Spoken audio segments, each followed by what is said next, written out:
At this time, I'd like to turn it over to District 3 Commissioner Joanne Burrell, and then we'll come back and I'll tell you a little bit more about how we're going, how the evening will progress then. Okay, Commissioner? Thank you. Good evening, everyone.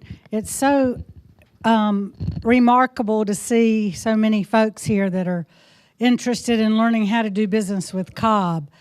In 2011, my first year in office, I was the liaison commissioner with purchasing, the purchasing department, and discovered that there was over $8 million a year spent in purchase orders under $2,000. And we didn't know about that, and the public didn't know about that. So we thought it would be a good way to make folks aware that without having to go through the bid process or getting several quotes for small jobs or anything under $2,000, we could make you aware of that and also register you as an approved vendor and help you with that process so that you could also bid on larger contracts as well. And we also that year changed our purchasing ordinance to include a local vendor preference, which you'll hear about tonight as well, that gives Cobb businesses, Cobb-based businesses, an edge in the RFP process for professional services. So if you submit a bid for a project, a Cobb County contract, and you're a Cobb-based business, and there's a Gwinnett-based business that you're competing, or another county that you're competing with, but you're based in Cobb, it gives you a few extra points to maybe put you over the edge to be able to get the contract. So I believe in keeping it in Cobb and supporting our small local businesses and companies that are based in Cobb. So that's how this seminar kind of got started. And then a couple years ago, the school system decided to join us and partner with us in these. So you not only can learn how you can do business with Cobb County, but also our Cobb County School District. And we're very thankful to have them with us tonight as well. And so you're in for a treat tonight, and then you get to network with the different departments that will meet you and get your cards. And so when they have a project that they need a vendor for, they'll know who to call. So thanks for being here, and we appreciate it, and have a good evening. Okay, thank you, Commissioner. Okay, here's the way this evening will go. First of all, we want to make some introductions. And as Commissioner Burrell said, we about 2 years ago, we decided to join up with the school district and give everybody information on how to do business with both of the largest entities in Cobb County.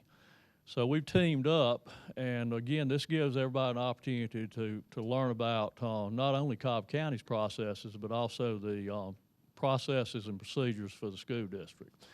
So this evening we have David Odom, Director of Procurement Services for the Cobb County School District.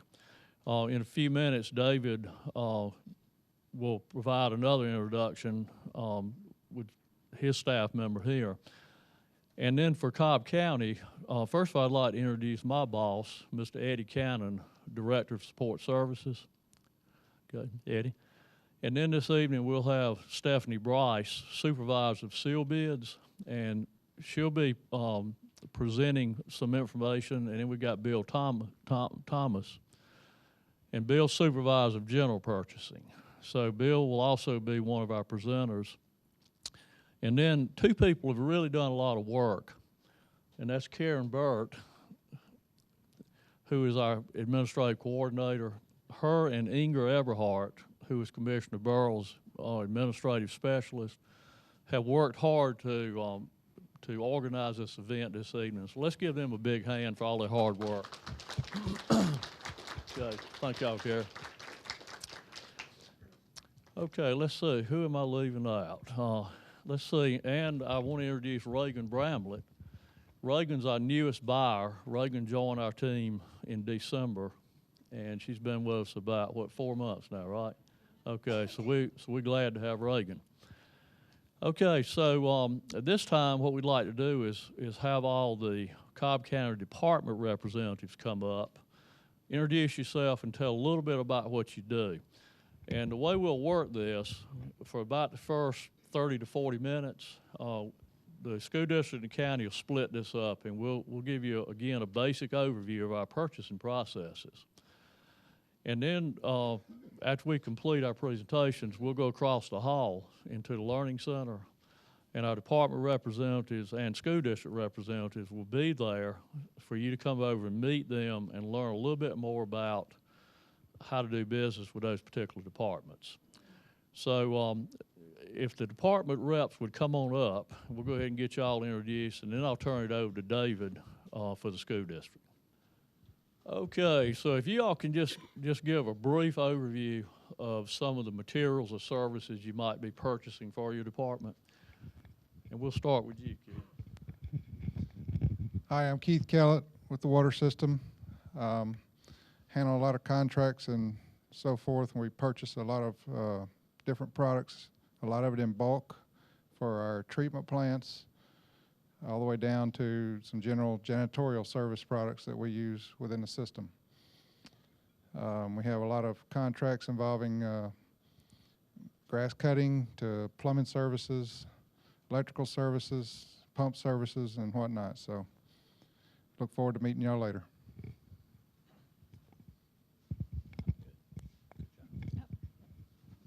Hi, I'm Glenda Valentine, and I'm with Human Resources. So we deal with all things employee throughout the lifetime of their career, from hiring to retiring or firing, whichever one comes first. But so we do a lot of training, so we look for trainers and instructors. Of course, we offer benefits. We have growth opportunities, meaning we eat a lot at our meetings. So if you're a caterer or you have, some kind of food service, then we'd be interested in talking to you. But really, anything that might affect the life of the employee. So I'll see you over in the other room later. Hi there, I'm James Maynor. I'm with Cobb Senior Services, and we have a need. We actually serve the seniors here in Cobb County 60 and over, and also their families. So we have needs for different things, probably in-home services. Anybody who provides any kind of in-home health services. Also, we like to eat too. So any kind of caterer or anything like that. What else? Probably... some janitorial service things, things of that nature. But I'll talk to you more in depth across the hall later on. Good evening. My name is Michael Francis. I'm with the Transportation DOT Department. We have needs for construction.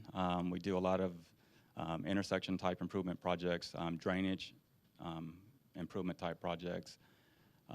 We have needs for traffic signal equipment, as well as design. We have a design department that does design. I'll be across the hall to talk to you guys, so whatever you just have questions, just let me know. Thank you.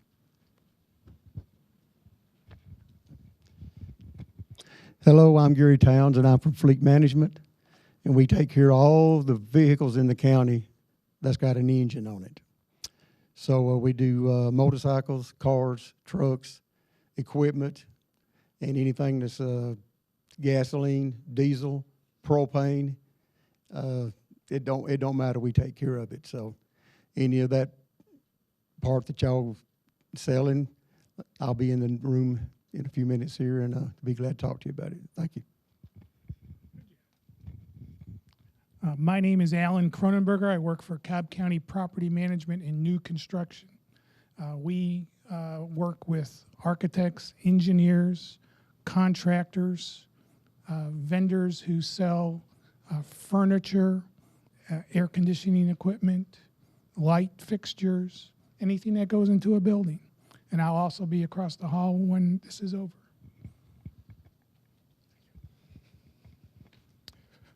Good afternoon. I am Chams Katala, and I'm the DBA liaison for the Department of Transportation.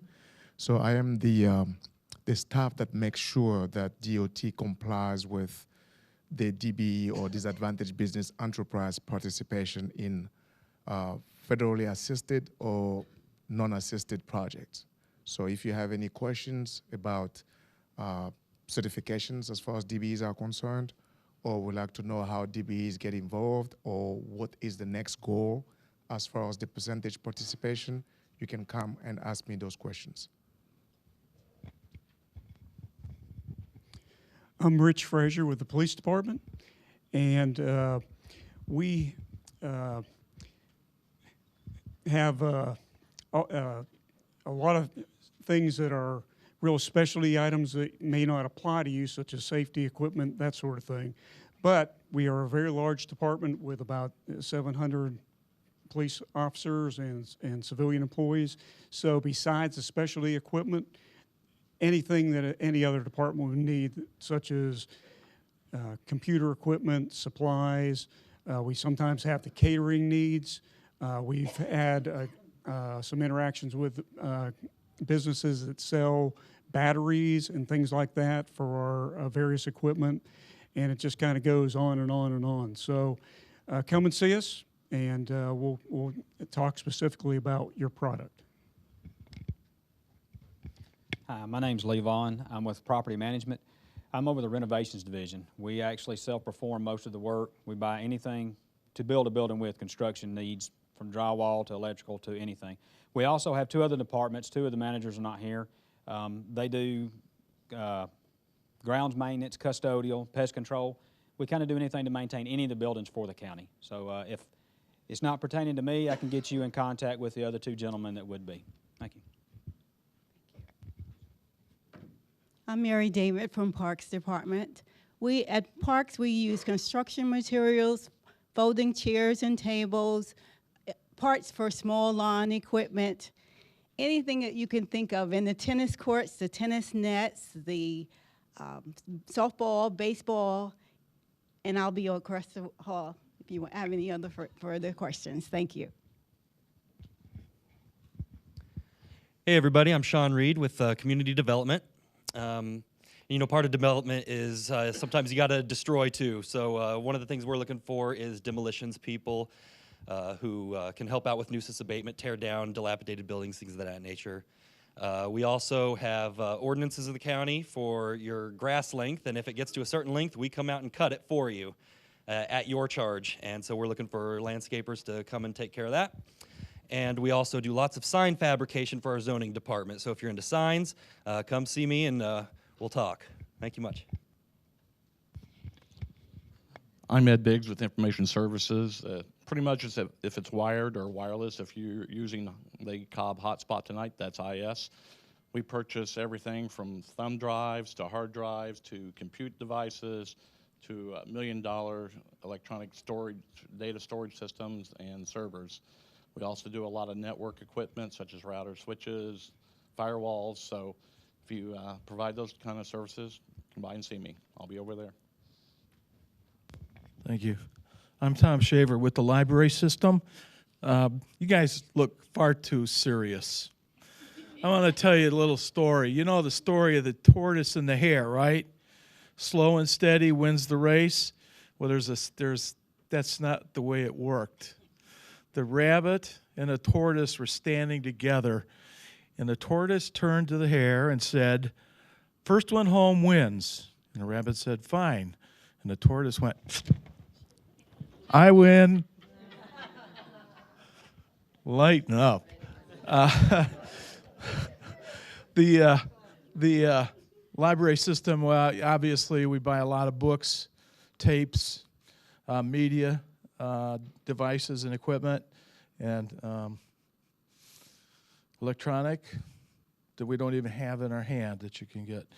We buy a lot of office supplies, principally paper. We go through a lot of paper. We have 700 computers within the 16 buildings of the library system. And one of the things that causes me the greatest amount of angst is the printer cost, because the printer cartridges go that quick, and they're very expensive because we have to use OEM. So we're very interested in talking to anybody that supplies that type of material, equipment. The rest, everybody else is buying, we're buying. We just don't buy staff, right, Commissioner? Thank you. My name is Suzanne Pete. I'm representing the Department of Public Safety. We have 8 different departments. You heard from Rich. He's with the police department. Dennis Thayer will be next. He's with the fire department. We have 6 other departments. We have the Safety Village, Animal Control Shelter, 800 megahertz, E911. We have a training center and E911, internal affairs. So we buy a variety of stuff. Animal control, dog food, toys, that kind of stuff. Safety Village, they do little trinkets and handouts for the kids, pencils, cups, T-shirts, those kind of products. So I'll be across the way. If you have anything specific that we can use, I'll be happy to talk to you. Thank you. As Suzanne said, they saved the best for last. I'm Dennis Thayer. I'm with the fire department, and we buy big red trucks and everything that goes on them. A lot of that's real specialty equipment, but we are embarking on a couple different projects right now. We're trying to really increase our bringing in technical aspects to help our response. That's computers, software, our record management systems out for bid right now. Laptops, tablets, all of those type of things. We're really starting to integrate into the fire department and those things that we do in our responses. We're also in the process of beginning a lengthy renovation and replacement program where we're going to replace or build, I believe, 8 new fire stations over the next 5 years. And in those fire stations, that's everything that goes into a regular building, furniture and everything. And then everything that is needed to support a fire department. We're a little over 700 folks strong, one of the biggest departments here in Cobb County. And we do eat a lot, but the firefighters pay for that themselves, so we don't need the catering part. But I'll be across the hall and love to talk to anybody. Okay, thank you, Dennis.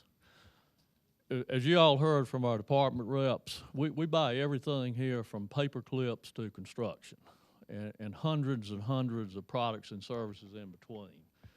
And in Cobb County, we have a decentralized component to our purchasing process.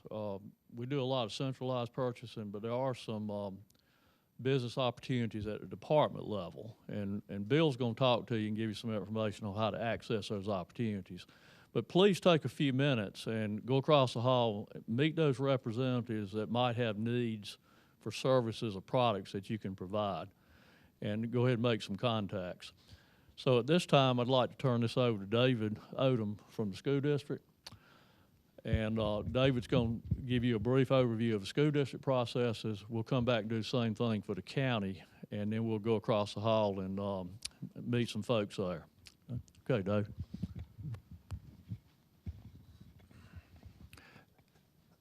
Thank you, Joe. How's everybody doing tonight? Good. Commissioner Burrell, thanks again for facilitating this and putting this on. We appreciate the opportunity to come down and talk with you guys about how to do business with the Cobb County School District. Joe, thanks for you and your staff for putting this together. You guys did all the heavy lifting. We didn't have to do anything but show up, which is nice. So we do appreciate the effort you put in to putting this together. Quick question. How many people in here knew that the Cobb County School District and the Cobb County government were 2 different organizations? How many of you are afraid to admit that you didn't know that? Some of you, most of you, yeah. A lot of people are confused about that, no kidding. A lot of people think that we are the same organization, but we're not. 2 completely separate, distinct organizations. We do business in a similar way. We have our own little nuances, I guess, but just wanted to make sure that that's clear. And I also wanted to introduce Barbara Bates, who is the Assistant Director of Procurement Services. Barbara and I will be over in the room to do some networking and answer some specific questions that you may have. A little information about the Cobb County School District. We are the 2nd largest school district in the state of Georgia.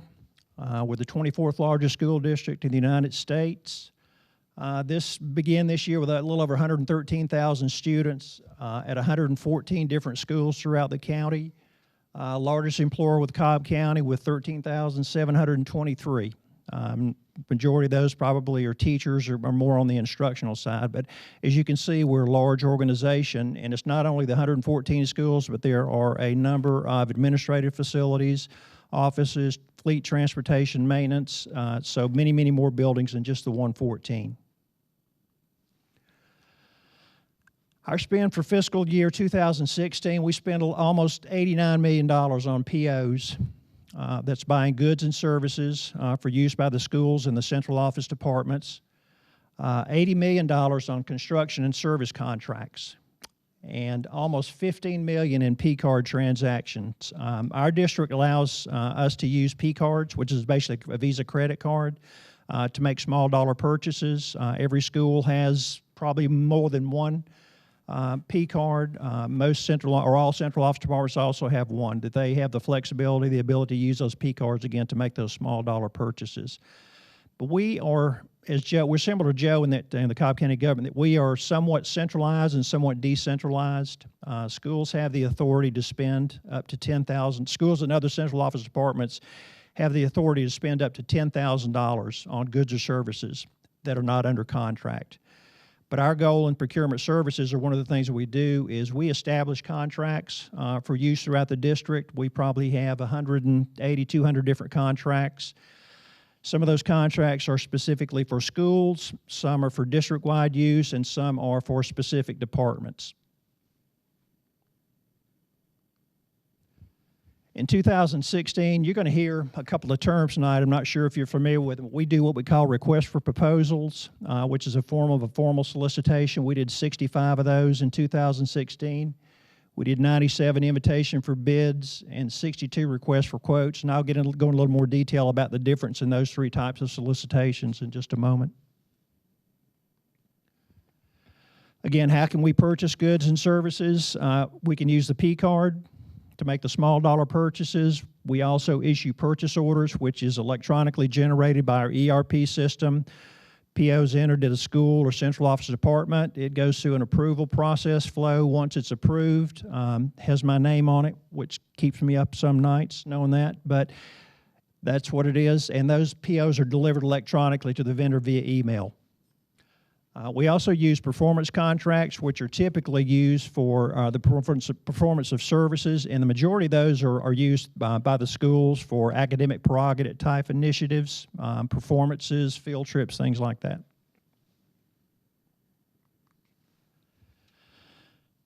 Again, purchases under $10,000 that are not under contract, schools and departments have some flexibility about making those purchases. We can assist them in procurement services should they need it, but most of these folks, you find that most of the schools are buying the same types of goods and services, so they kind of know who the vendors are, who can provide these types of goods and services. They know who to go to. We do have a vendor database. It is not as robust as we would like it to be.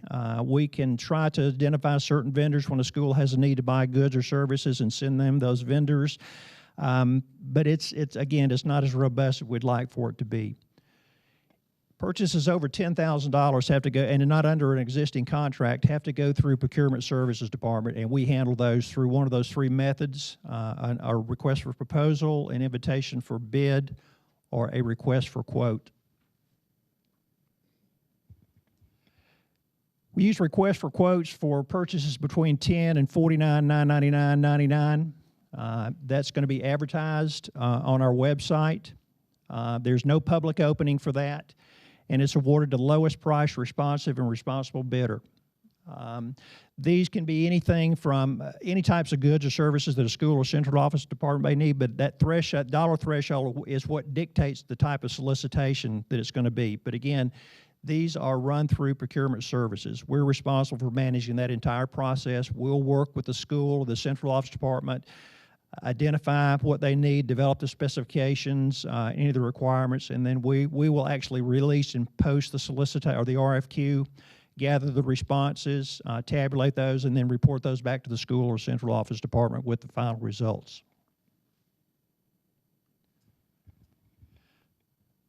Purchases over $50,000, there's two methods that we use. We use an invitation to bid, an invitation for bid. Those are typically for goods. We're buying a fixed quantity or an estimated quantity of a good that's got a unit of measurement, it's got an item number, it's got a model number.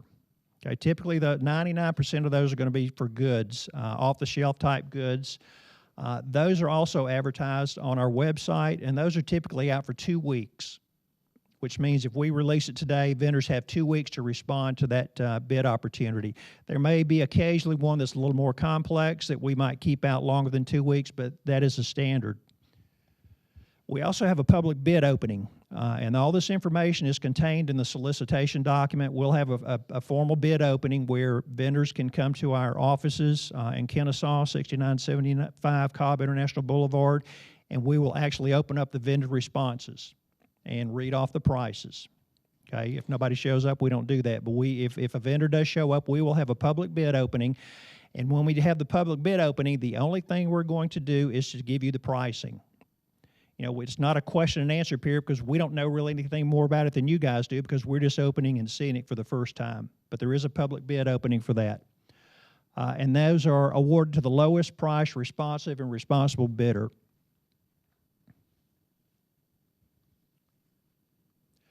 We also do requests for proposals. Again, total cost is over $50,000. This is similar in that they are advertised on the current solicitations website.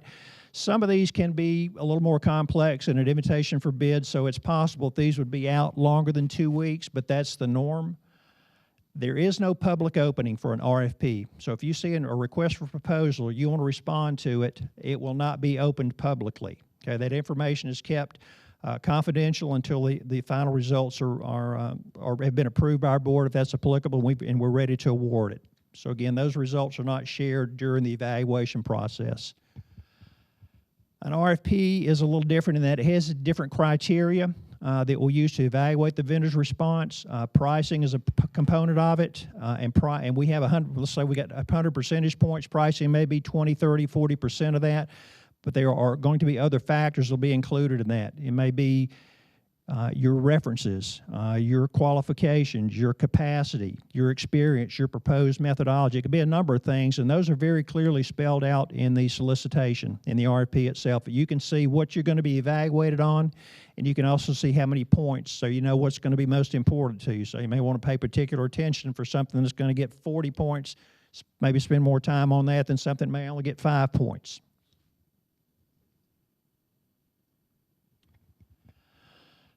We don't start a solicitation process. That request comes from a central office department or a school.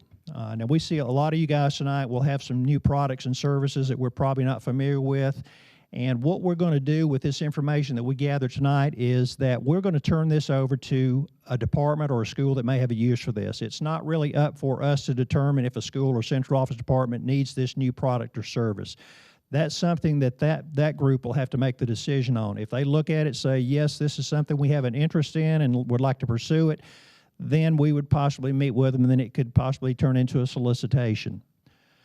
Again, the end user, we're going to rely on them to provide the specifications and the scope of work for those solicitations. That's the group that knows the who, what, when, where, why of what they need. That's not really up for us to determine.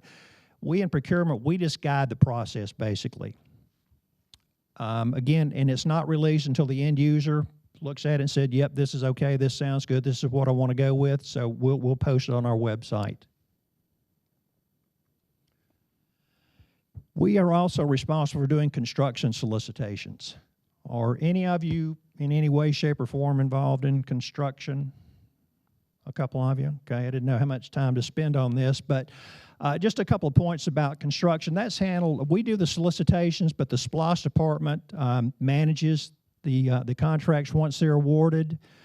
How many of you live in Cobb County? Most of you? I hope you took the opportunity to vote on this recent SPLOST. We're real excited. When I say we're real excited, we're real excited.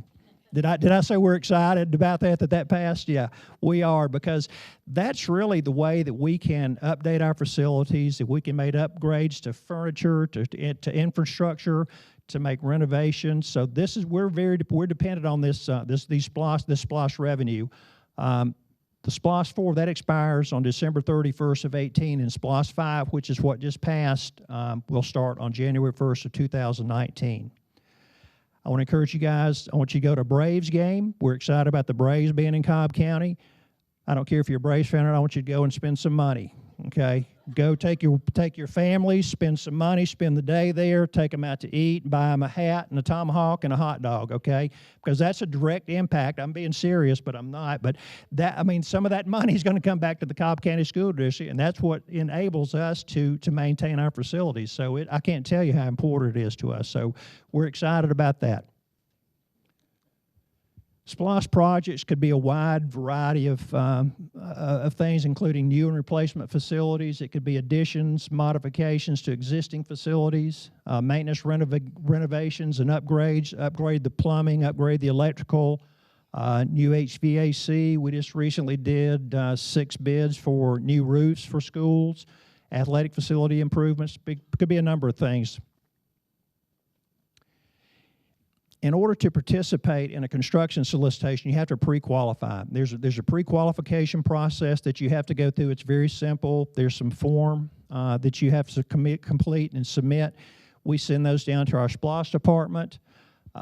They review that, and then they make the determination if they feel like your firm is qualified to participate in the solicitation for a construction project.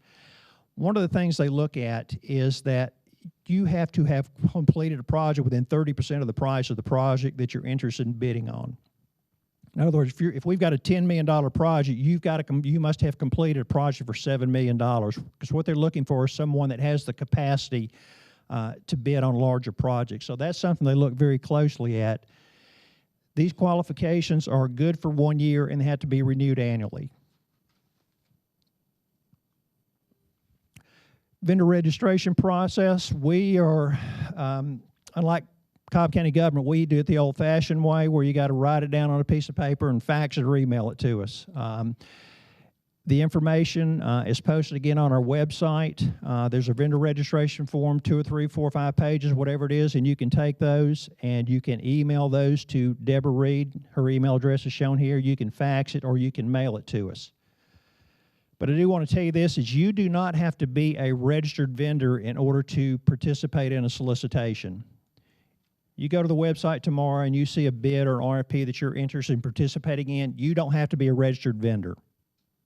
You're certainly welcome to, but if you do decide to participate in a bid or an RFP or an RFQ, you're awarded, then you do have to register. And it's a very simple process. It takes about 2 days to complete that. There's also some forms about the Georgia Security and Immigration Compliance Act that you have to be compliant with all state and federal regulations. There's some forms that are included in the vendor registration package that you also have to complete and submit as well. We get this question a lot. People will call me up and say, I'm on the approved vendor list. I say, well, good, what is that? We don't have an approved vendor list per se. We have a list of contracted vendors, which means out of those 175 or 200 contracts, those vendors participated in a solicitation and they were awarded something. Okay, I think a lot of people confuse registered with approved. Just because you're registered, all that means is you're set up in our vendor database and we have your name and your telephone number and your mailing address. It doesn't mean that you are approved. So keep that in mind. You know, don't use the word approved vendor list. It's not something that's really applicable to what you're doing here. Also, I would encourage you to go to our website. As I said, our ERP system did not allow us to notify folks electronically of upcoming solicitations. The best and surest way for you to find out about upcoming opportunities is to go to our website on a regular basis. And those things can change daily. You'll see there's a due date. If it's due today, it's going to come off tomorrow. So I would encourage you to go check that regularly. We've also got a vendor handbook posted on our website. It's got a lot of good, useful information. You're probably going to read a lot of the points that I've touched on tonight, a lot of the same information, but it's there if you should need it.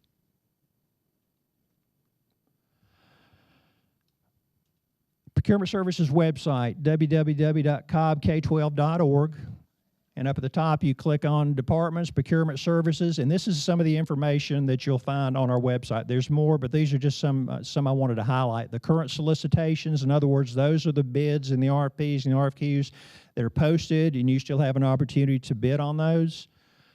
We also have awarded bids, RFPs, and RFQs where you can go and see previous solicitations. You can see who the awarded vendor is, and there'll either be a tab sheet with pricing or an evaluation summary for the RFP, so it's good information. If you guys are interested in bidding on something, and we're going to rebid it, then you can see what the previous, what the current incumbent vendor bid or proposed. You know, you can kind of compare to what you're going to solicit for your response. There's general terms and conditions. That's something that we don't include in all of our solicitations. Those things are quite lengthy as it is, and we didn't want to add another 20 pages to it, so we would encourage you all to go and read those, familiarize yourself with those. We've got a how to do business packet there, the vendor registration form that I mentioned earlier. There's also a listing of the procurement staff with telephone numbers and email addresses, should you need to contact one of us. And we've got some business cards tonight that we'll be able to pass out. Our staff, we have 11 people on staff, myself and Barbara. Then we have senior buyers and purchasing agents. These folks handle different commodities. They're responsible for supporting specific schools and specific departments. So you can look here and kind of see, you know, who you probably need to contact, because these are going to be your primary contacts. These are the folks that are working with those schools and departments to make buying decisions. So they'll be that's your best resource there.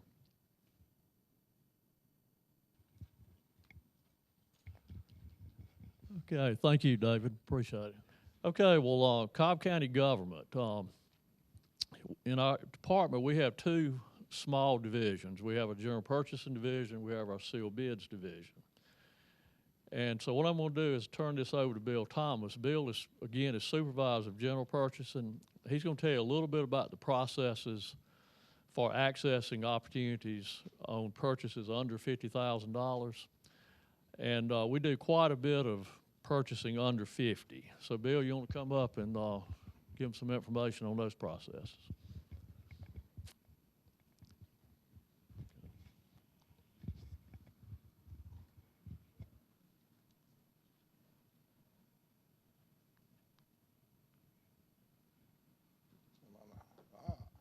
There we go. Wasn't holding my mouth right.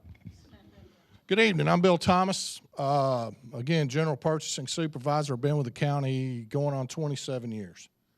I've been with the Purchasing Department 26. A lot of what I'm going to go over is going to be redundant, and that's simply because we're going second. So I'm going to move on kind of quick. A lot of the stuff you'll hear is very, very similar. Our policies and the way we do business are very, very, very similar. We are the central procurement organization for the county. Anything over $2,000, we're very conservative. That is a very, very low number. But we assist the departments with defining need, solicitations, qualifications, bid, responses from qualified vendors. We work with the departments any way we can and any way they need us to. We know a little about a lot. That's the nature of the business.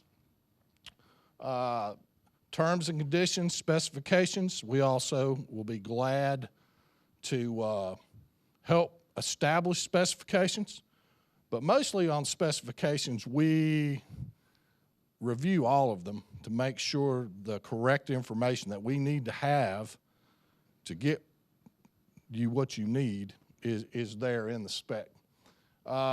We do issue contracts and purchase orders. My division, a purchase order is the contract. That's being that we are 50,000 down and informal. And we ensure timely delivery and monitor, especially on my side because we're buying lots of smaller things. That generator needs to be delivered at a certain time to wastewater plant for the folks there.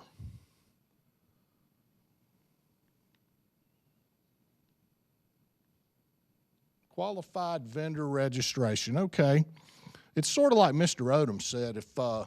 If you register as a vendor, you're qualified. So that's I want to clear that up. You're encouraged to register with the Cobb County Purchasing Department, and there is the a web address there.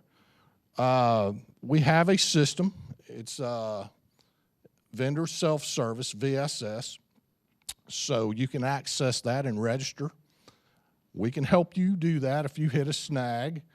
We can still do it on paper, although we prefer not to. We really, we have this system and we want to try to use it. Now, for security purposes, purchasing doesn't actually enter the vendor information. Finance does. And that's just a standard firewall that we have to protect everybody involved. Again, a master vendor list is a misnomer. We have a vendor list. If you register, you're on the vendor list for 3 years. I think finance purges that, Stephanie, what, about every 3 years? Sometimes a little longer. Master registration includes vendor name, address, phone, fax, email, and contact persons. The good thing about this system is you can, if you own a business, you can sit in your easy chair at night and update anything on there that you need. If you have different contact person, if you've had a salesperson move on, you don't have to wait for business hours to update that.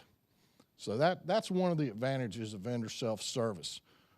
Commodity code information is the information of what you do, your goods and services. I'd like to recommend, sometimes people think the more things you put on there, the better your chances of being called upon. That's not necessarily true.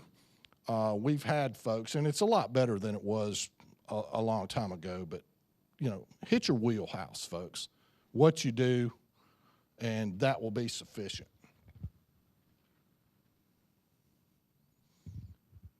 Okay, how to do business with Cobb seminars arose to help small business become county vendors and fulfill smaller purchase needs.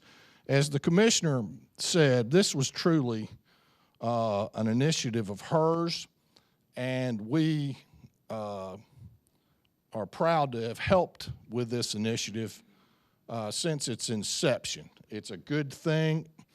We do a lot of decentralized procurement. Again, the numbers, $7 million a year, and I think that's probably a little low each year since 2010. You can call upon a department and leave there with an order up to $2,000 without coming through centralized purchasing. There is no 3-quote requirement. In most purchasing departments, effective purchasing departments are a combination of decentralized, centralized. You have to have a good balance, and I feel that we really, really do have a good balance. Okay, the procurement process, departmental purchase orders under $2,000, we call those PDs. What they are is a field purchase order. It's a paper document. It's money. They're numbered. We issue them out and the departments sign for them. We do not have P cards. We do not have P cards. We have field purchase orders and we call them PDs, okay? There's no formal quotation required. The orders come directly from the departments. Again, you can call upon a department, establish relationships with these folks across the hall.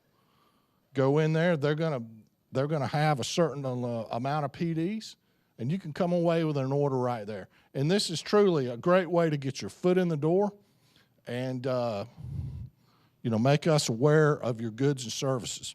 Also, another good thing to do is come in and visit us in the purchasing department. When I get to the next slide, I'll talk about our purchasing agents a little bit more. But we do encourage the departments to go ahead and get additional pricing, even though it's under $2,000. And we really do a good job of that. A lot of times the departments know the vendors and folks that provide this good or service, so they're very, very competitive, and they also do a really good job of trying to handle their budget and to take care of the taxpayers' money. Okay, The process from $2,000 to $9,999 is telephone quotation from vendors solicited by purchasing or the user departments for goods or services. We will accept quotes from the departments. We verify them, make sure they're valid, timely, but we will take them from the vendor, from the user departments. Telephone quotes, we don't do that much. It's all email. It is informal, but we do require 3 solicitations. And we will cut a purchase order to the lowest responsible and responsive bidder.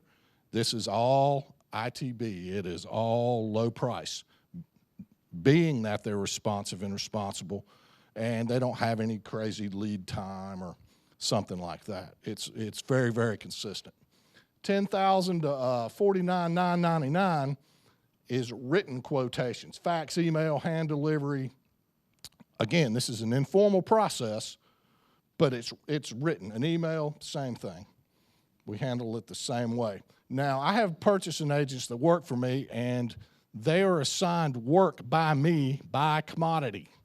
They're not assigned departments. They generally overlap and work with a lot of different departments. I myself was an old MRO buyer, maintenance, repair, and operations buyer. So I worked primarily with Mr. Kellett and my friends at the water system buying pumps and gearboxes and electrical and things of that nature. But that is basically the procurement processes in general purchasing that I deal with. I pull up a report every day, assign the workload to the buyers by commodity.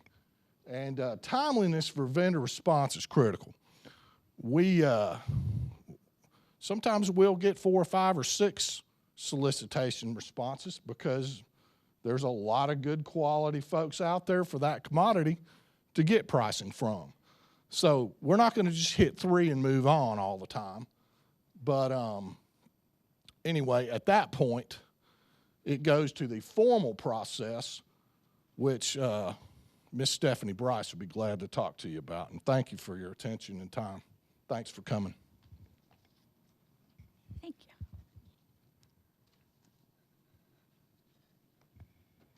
Hello, everyone. I'm Stephanie Bryce. I am the supervisor over sealed bids within the purchasing department. And as Bill said, at $50,000 is our sealed bid threshold. That's where it becomes a formal solicitation. We generally put those out as invitation to bid or request for proposal. Again, these are terms that you've heard, already this evening. Those solicitations are sent out, and those responses have to be sealed. They have to be delivered to us before 12 noon on the specified date. We have regularly scheduled bid openings the 2nd and 4th Thursday of every month. They are public. The bids are advertised in the Mary Daily Journal every Friday and on our website. So I encourage you to check our website. What I generally tell people is we update it every Friday is to maybe put an Outlook appointment for like 3 o'clock on a Friday afternoon just to remind them to check it every Friday to see if there is a project that we have posted that they might be interested in.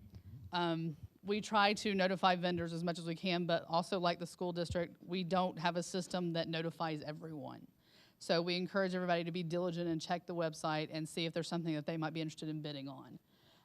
We also post on the website, it's cobbcounty.org/purchasing. There is a box that says bidding opportunities, and you click on that. It has all of the bids that are scheduled to be open. It has the date. You can download the PDF and have all the information.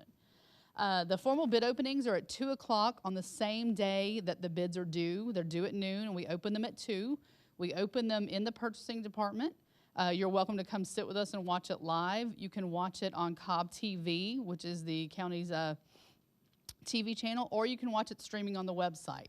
If you just go to cobbcounty.org, there's a link for Cobb TV, and you can watch it live there. You don't actually have to come visit us, but again, you're welcome to if you'd like.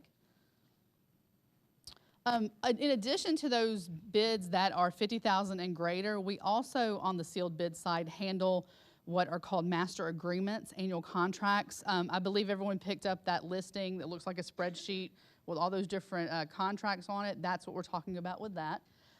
They're generally per unit cost, and generally for goods, we'll ask for individual pricing on items, and then those are generally good for 1 year with the option to renew for 2 additional years, so the contract could go for up to 3 years. I say generally because there are some exceptions. There are some that go longer than that or may have a base term of 2 years instead of 1, but each one is individually identified. You have a current list that we printed out recently. It's, I believe, a week old. We try to update that as regularly as possible, generally at least once a month, because those contracts are constantly renewing or expiring. There's no set date. They don't run by fiscal year or anything like that. So that is a constantly, fluid document that we update as much as we can. Those are done by sealed bid or by written quotation. There are some of those master agreements that are annual contracts that we don't spend over $50,000 in a year, but for convenience sake and for ease of use, we still do them as a master agreement. There's a particular type of purchase order that is cut with a master agreement. It's a purchase order, but it's just got a different name. And so we want to set those up for that same way, just so the departments can have an easier way to order those items. And we still do those as master agreements, but we do them informally. We don't publicly formally advertise them or open them.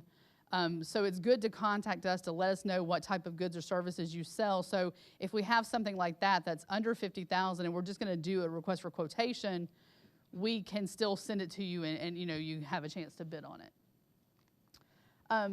The 2 typical formal solicitation methods are an invitation to bid and a request for proposals. I say typical because there are always other types. There's a request for qualifications as well, but these are the general 2 that we generally use.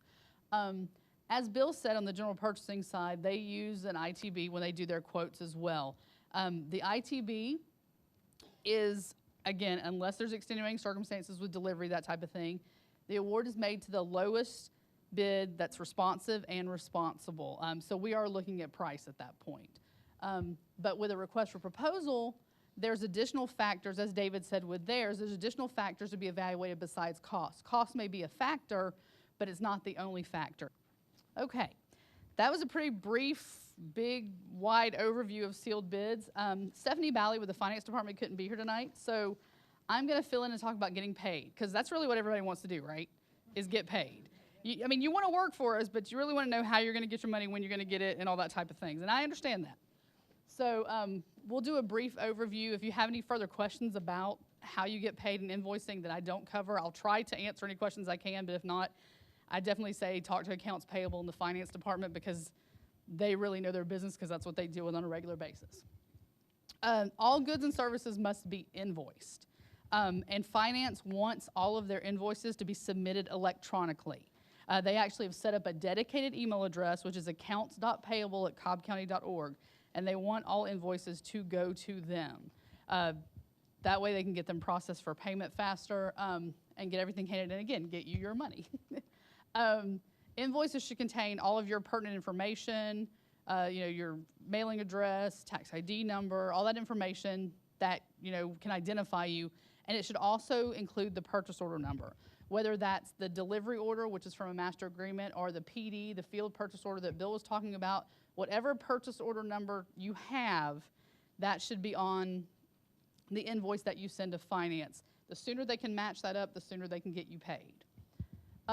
If there's any back orders or anything like that, anything that's not being sent immediately, that should be identified on your invoice. One big thing as well that sometimes does come up, the county does not prepay for goods and services. We're not going to give you your money up front and then you send us your item. And I would assume that most governments are that way. I can't imagine that there would be, dealing with any municipality, that you would find any that wouldn't deal with that the same way. Now, once you send your invoice, you want to get paid. Of course, there is the standard, you send us an invoice, we will cut you a check and we will mail it to you. That's your standard way that people have gotten paid for years.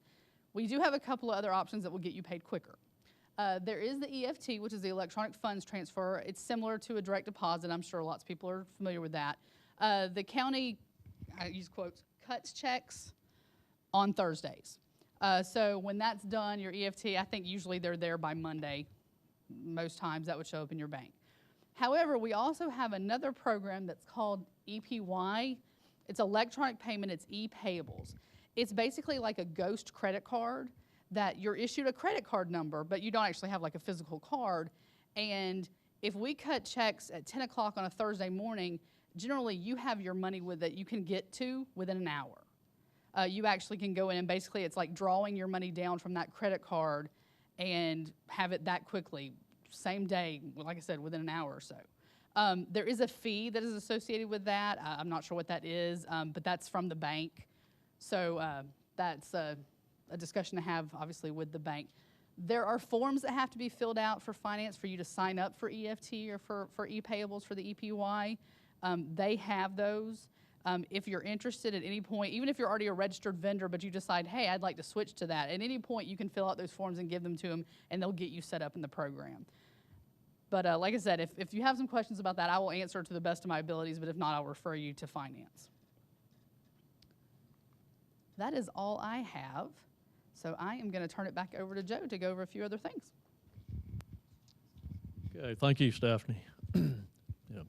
One of the most frequent questions we get in our department is, do we have any type of preference programs or set-aside programs? Or do we have anything that benefits local vendors? The only preference program we have is a local vendor preference program for professional services. So I want to tell you a little bit about that and how this works.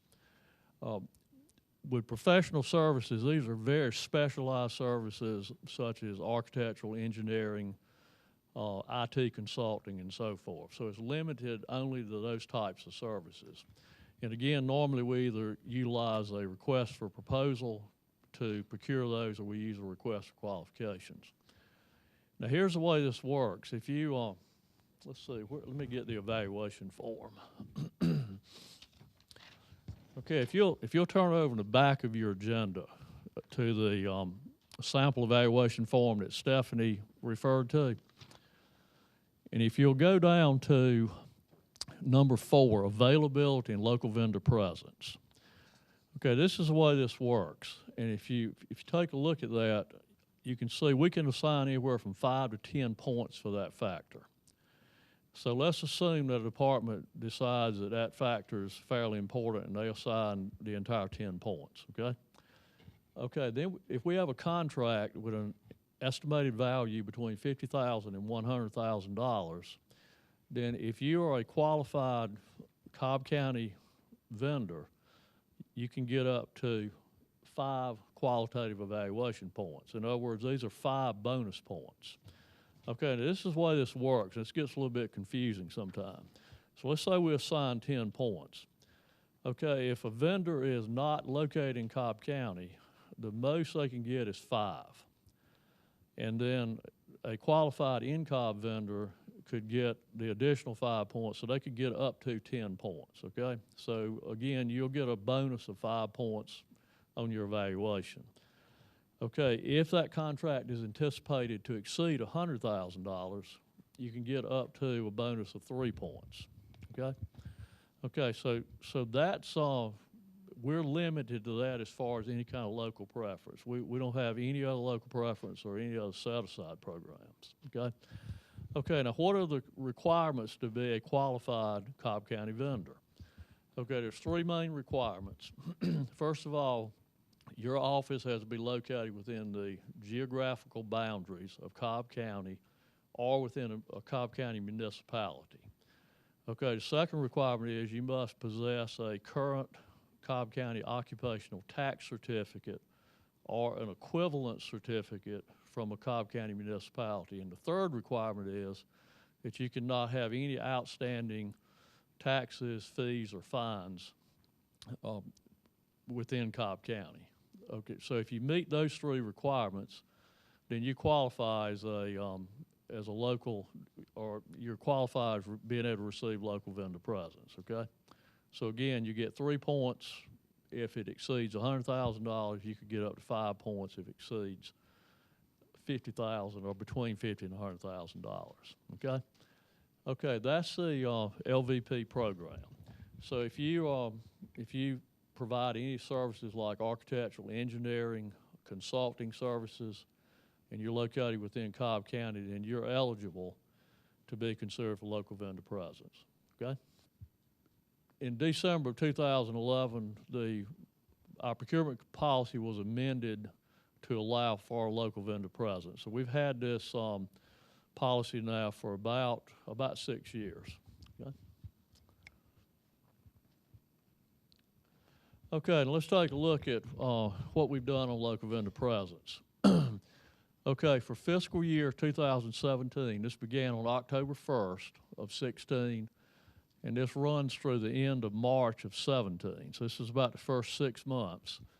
We've awarded a total of 49 professional service contracts. So of those 49, we've awarded contracts. We've awarded 23 contracts to local Cobb businesses. Okay, so we've got a little bit under half of those awards have gone to Cobb County businesses. Okay, if you look at that in terms of dollars, we awarded about a little bit over $7.5 million in awards, and the actual LVP contract dollars comes out to be right at 21%, and which comes out to be a little bit over $1.5 million. So again, those 23 contracts went or were awarded to in-Cobb businesses, okay?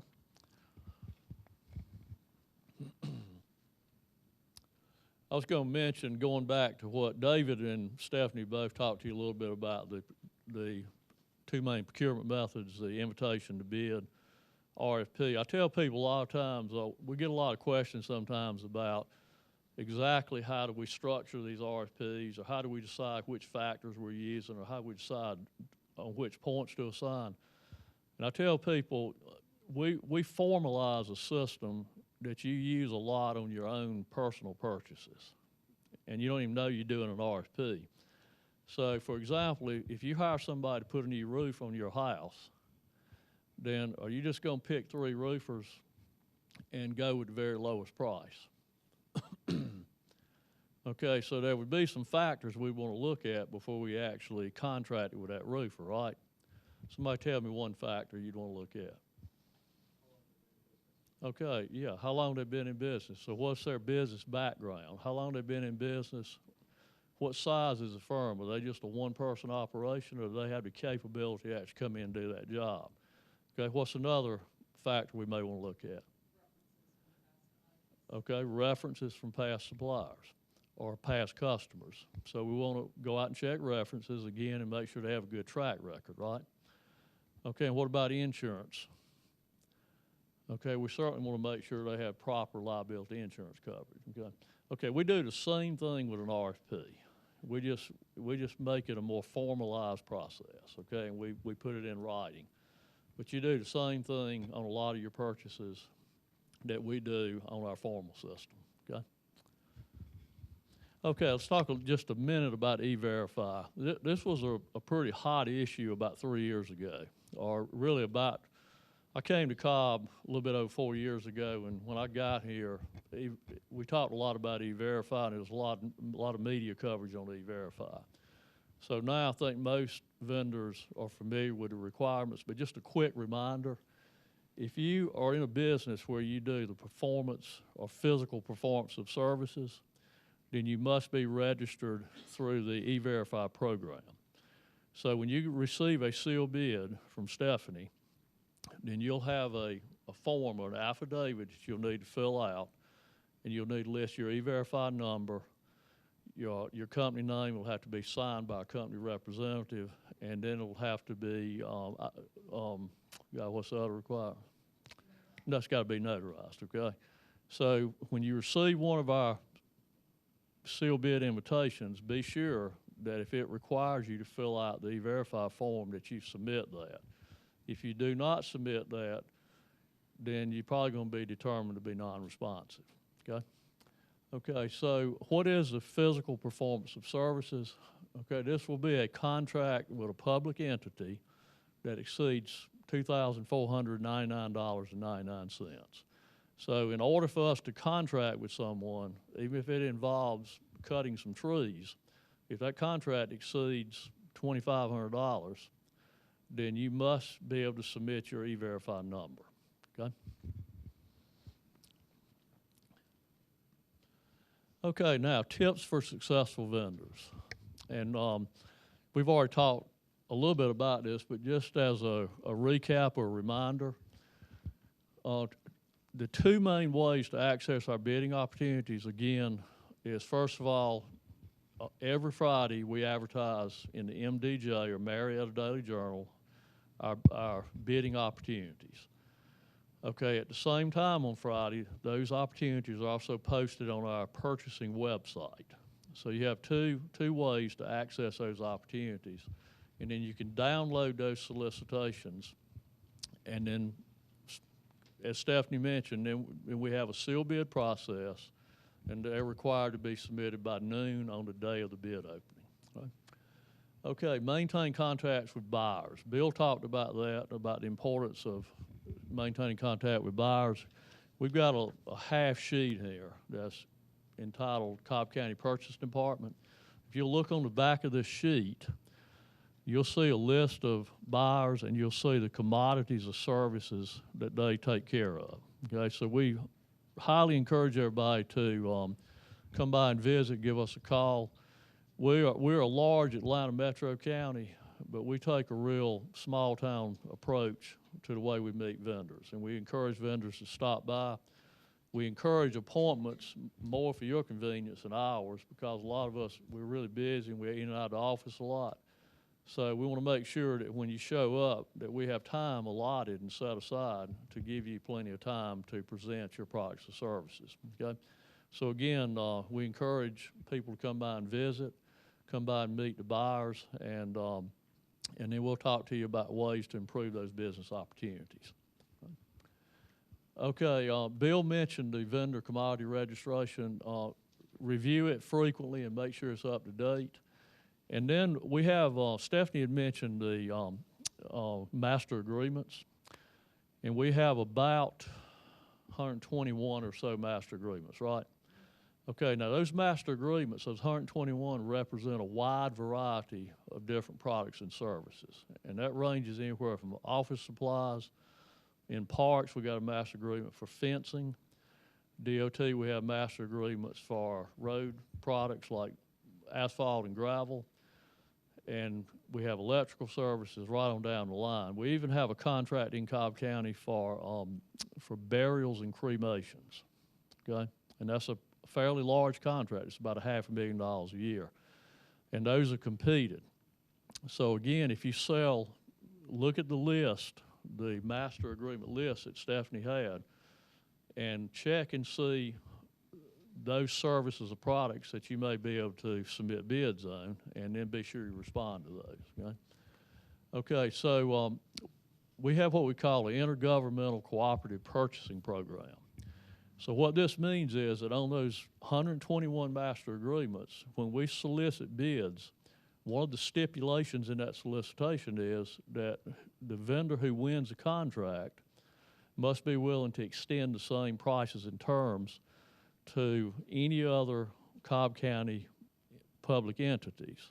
So let's take a look at who those are. So we got the cities of Ackworth, Austell, Kennesaw, Smyrna, Marietta, and Powder Springs. Okay, they are entitled or are authorized to make purchases off of Cobb County's contracts. So these are kind of like piggyback contracts, and they can, school district can go in and use any of those contracts, okay? So we got the Cobb County School District, we got Marietta City Schools, we got the Cobb County Marietta Water Authority, and then we got the Cobb Marietta Coliseum and Exhibit Hall Authority. So if you win one of our master agreements, then you have the opportunity to sell those products or services to any one of these Cobb County entities, okay?